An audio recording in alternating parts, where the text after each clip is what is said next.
Hello दोस्तों, good morning to everyone and welcome to Quran coaching centre. तो चलिए हम लोग आज से ये 12 क्लास के इंग्लिश 100 मार्क्स के बारे में भी हम लोग स्टार्ट करेंगे और इसको काफ़ी इजी और ट्रिकी वे में पूरा इसको कंप्लीट करेंगे। इंग्लिश का जो भी डर भय है उसको हम लोग दूर करेंगे। तो इंग्लिश में ये ऑफलाइन क्लास चल ही रहा है, आप लोग के लिए ऑनलाइन पर भी यूट्यूब पर भी ये क्लास रहेगी। तो आप लोग ऑनलाइन जुड़कर ज़्यादा से ज़्यादा इसका फायदा ले सकते हैं। इसको अपने दोस्तों में शेयर कर दीजिए। तो हम लोग इसमें जितने भी ग्रामर का पार्ट है और इंग्लिश का जो टेक्स्ट बुक का पार्ट है वो भी हम लोग एक एक करके पढ़ते हैं। तो चलिए हम लोग स्टार्ट करते हैं। तो फर्स्ट ऑफ ऑल हम लोग ये सिलेबस पढ़ेंगे और सिलेबस के द्वारा ये एक गाइडलाइन मिलेगा, उसी गाइडलाइन के हिसाब से हम लोग ये तैयारी काफ़ी ये इजीली हम करेंगे।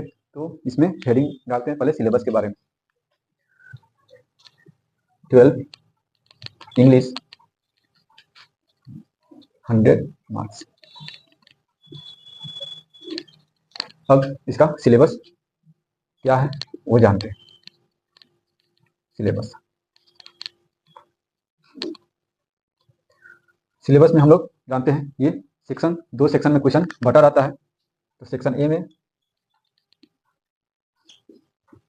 ऑब्जेक्टिव टाइप क्वेश्चन रहता है और ये ऑब्जेक्टिव क्वेश्चन कहाँ कहाँ से आता है। इसमें ग्रामर का पार्ट और ये टेक्स्ट बुक का भी पार्ट होता है। तो टेक्स्ट बुक का जो क्वेश्चन आएगा, टेक्स्ट बुक इसमें और इसमें ग्रामर का भी क्वेश्चन रहेगा। टेक्स्ट बुक का क्वेश्चन रहेगा ये 20 और इस 20 में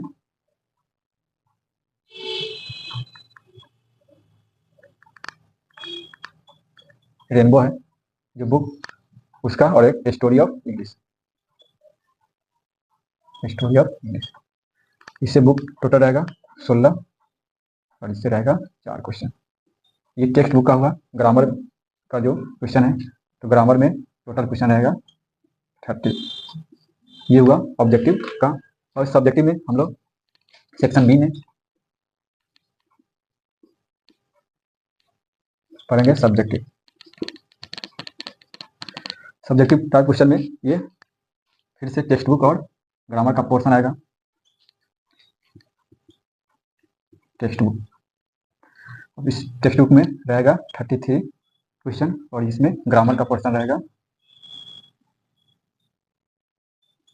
17 क्वेश्चन रहेगा। इस टेक्स्ट बुक में कहाँ कहाँ से ये रहेगा, इसमें भी रहेगा ये स्टोरी ऑफ इंग्लिश और जो रेनबो पार्ट है उसमें से रहेगा। टेक्स्ट बुक में जो 33 क्वेश्चन जो रहेगा वो किन किन खंडों में बटा हुआ है। तो इसमें रहेगा रेनबो का जो बुक है इसमें से रहेगा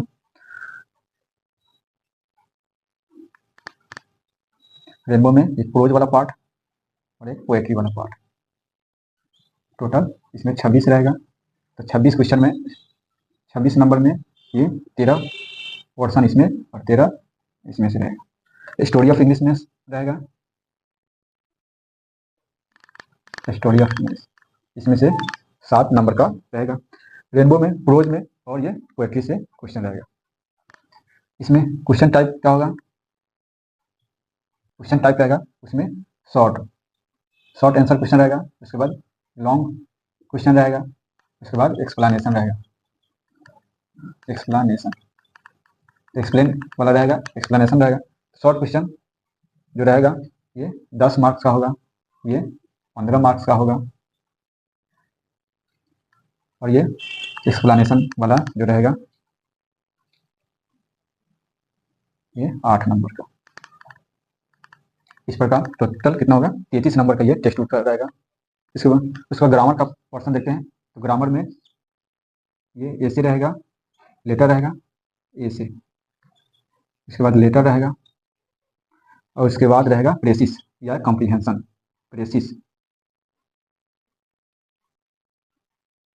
प्रेसिस या कॉम्प्रिहेंशन ऐसे 8 नंबर का रहेगा। लेटर 5 नंबर का रहेगा और ये 4 नंबर का रहेगा ये प्रेसिस। तो ये हुआ ग्रामर का ये पोर्शन 8, 5, 13, 4, 17। और ये हुआ ये टेक्स्ट बुक का पोर्शन, ये सब्जेक्टिव क्वेश्चन है।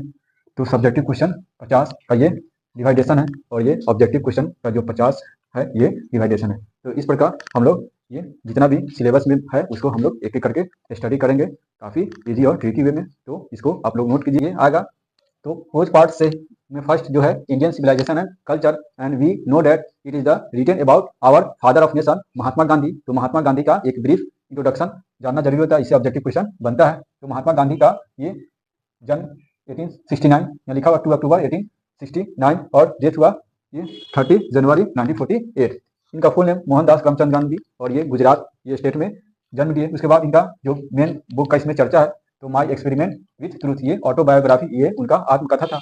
ही was known as father of nation and Gandhi era start होती है 1915 टू 1948। तो ये उनके बारे में ये इंट्रोडक्शन ब्रीफ इंट्रोडक्शन है और इससे इंपोर्टेंट क्वेश्चन बनता है, तो इसको एक बार देख लीजिएगा। अब इसके बारे में हम लोग पढ़ते हैं ये इंडियन सिविलाइजेशन एंड कल्चर। इसका we know that it is the written by Mahatma Gandhi and it is the very important essay, it is completely based on our Indian civilisation and culture. तो इसमें सिविलाइजेशन और कल्चर के बारे में ही इसमें बताया गया और भारत की जो सभ्यता और संस्कृति थी इसकी तुलना ये पूरे दुनिया के सभ्यता से किया गया है। और इसमें महात्मा गांधी भारतीय सभ्यता को काफी प्रशंसा की है कि आज भी ये क्या है उसी तरह है ये जैसा पहले था पुराने जमाने में, और इसमें जो बेस्ट है ये मोरलिटी पर आधारित है। बाकी दूसरे देश जो है यूरोपियन देश है वहाँ पे मेटेरियलिज्म पर आधारित है। तो इसको जितना भी ये ऐसे में जो बात कहे हैं महात्मा गांधी उसको काफी ट्रिकी वे में और ये कहानी टाइप के ये सजाया गया है। तो इसको आप लोग एक बार दो बार पढ़ने पर ये हमेशा के लिए याद हो जाएगा और जो समरी का याद करने का जो प्रॉब्लम है वो यहीं पे सोल्व हो जाएगा। इसको समरी के रूप में आप लोग लिख के याद कर लीजिएगा। तो एक बार इसको एक्सप्लेन करते हैं। तो Indian civilisation and culture is an important essay है और रिटेन बाय महात्मा गांधी। तो पहले जो भी सारांश लिखा जाता है तो वो क्या है उसके बारे में एक्सप्लेन करना पड़ता है। तो ये महात्मा गांधी का इंडियन सिविलाइजेशन एंड कल्चर है वो ऐसे है। In this essay Gandhi ji describe the importance of Indian civilisation. तो इस ऐसे में महात्मा गांधी ये भारतीय सभ्यता के महत्व के बारे में डिस्क्राइब कर रहे हैं, वर्णन कर रहे हैं। ही प्रेज आवर एंशिएंट सिविलाइजेशन, वे हमारे प्राचीन सभ्यता की प्रशंसा करते हैं। एंड सेज कहते हैं दैट नो अदर सिविलाइजेशन, कोई दूसरा सिविलाइजेशन नहीं है ऑफ द वर्ल्ड, दुनिया का कोई ऐसा सिविलाइजेशन नहीं है can be compare with Indian civilisation, जो भारत की सभ्यता से कंपेयर कर सके, तुलना कर सके। उसके बाद नेक्स्ट पैराग्राफ में बोलते हैं अकॉर्डिंग टू गांधी जी के अनुसार civilisation is the way of conduct, ये जीने का एक साधन है और तरीका बताता है। इट गाइड अस, ये हम लोग को गाइड करता है टू आवर ड्यूटी, अपने कर्तव्यों को पालन करने के लिए, अपने जीवन को निर्वाहन करने के लिए एक गाइड करता है। इट ऑल्सो टीचेज, ये हमें बताता है अस हम लोग को कि दैट इट ऑल्सो टीचेज अस, ये हम लोग को ये भी पाठ पढ़ाता है ऑफ मोरलिटी, किसका पाठ पढ़ाता है तो ये नैतिकता का पाठ पढ़ाता है, बताता है। Many civilisation in the world, बहुत सारे दुनिया के सिविलाइजेशन बॉर्न क्या उद्भव हुए, मतलब ये आए and wasted by the change of time, और समय बदलते हुए समय के साथ वे बर्बाद हो गए। बट किंतु our civilisation has remain unchange, किंतु उस परिस्थिति में पहले भी और आज भी क्या है हमारा जो सभ्यता है अनचेंज है, अपरिवर्तित है, और वह क्या अपनी पुरानी सभ्यता संस्कृति को आज भी बनाए रखी है।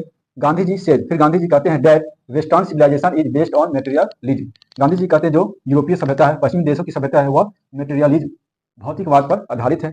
उसमें जो दिखता है लोग वही विश्वास करते हैं, जो लॉजिक होता है जिसके पीछे उसमें विश्वास करते हैं।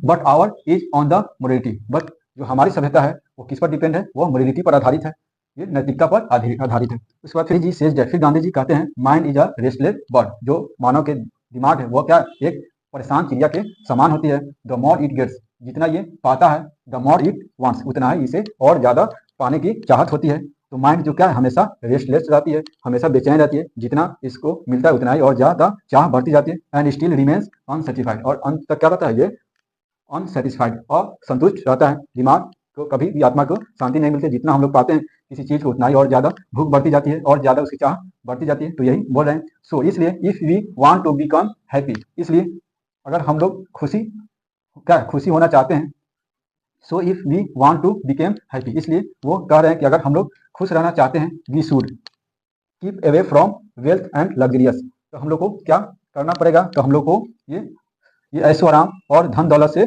दूर रहना पड़ेगा। We have to got simple living and high thinking, हम लोगों को सिंपल लिविंग साधारण जीवन और उच्च विचार रख के जीना पड़ेगा। ये हुआ। आगे नेक्स्ट इसका जो निष्कर्ष है, ये कंक्लूजन है, क्या बताते हैं निष्कर्ष में क्या बोल रहे हैं। दस गांधी जी सेज दैट, इस प्रकार गांधी जी कहते हैं the Indian civilisation is superior, Indian जो भारतीय सभ्यता है वो काफी सबसे उत्तम है to any other civilisation in the world, किसी भी दुनिया के दूसरे सभ्यता से भारत की सभ्यता सबसे उत्तम है, सबसे बढ़िया है। इट प्रोमोट्स, या प्रोमोट करता है, ये बढ़ावा देता है moral developments and real happiness, यह वास्तविक खुशी और ये नैतिकता के विकास को प्रोमोट करता है, बढ़ावा देता है। तो इस प्रकार पूरे ये समरी का जो सारांश काफी कहानी की तरह लिखा हुआ, ये काफ़ी इजीली याद हो जाएगा। और इसी टाइप का अब इस पर जितना भी आधारित क्वेश्चन होगा तो उसको क्वेश्चन एक बार हम लोग पढ़ लेंगे और ये चैप्टर कंप्लीट हो जाएगा। तो उम्मीद करते हैं ये समझ में आया होगा। आप लोग इसी तरह बने रहिए, फिर नेक्स्ट क्लास में मिलते हैं।